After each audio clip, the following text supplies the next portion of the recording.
demi waktu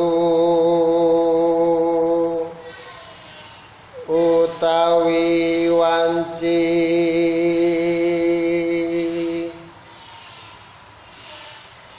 mangkono werdinira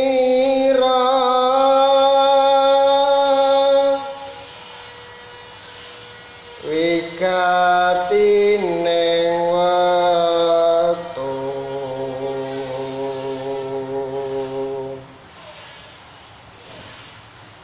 datan ngomongake asar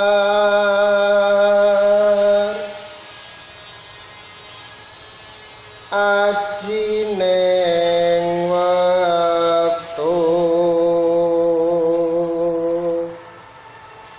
yakti tanpa upami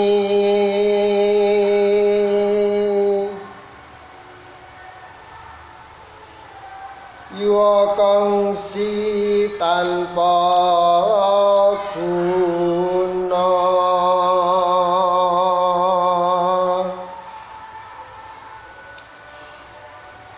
dene jarwane ayat kaping dwi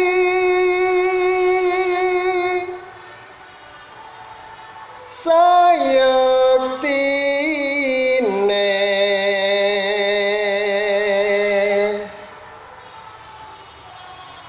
manungsa menika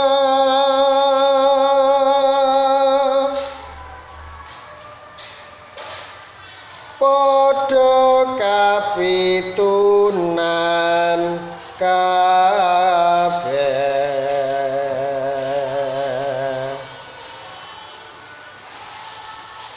dene ayat katelu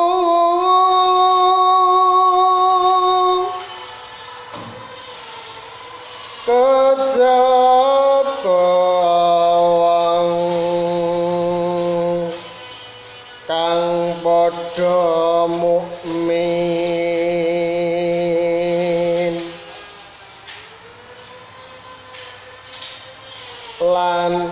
lan ngamal soleh sarta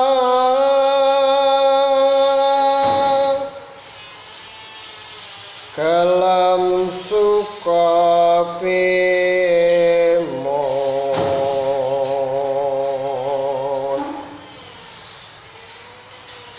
lingki nelingan ingkang hak lan weh pimut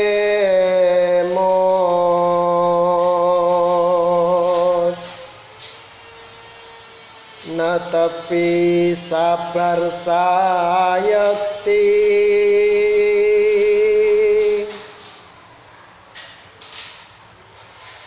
wus purna jarwane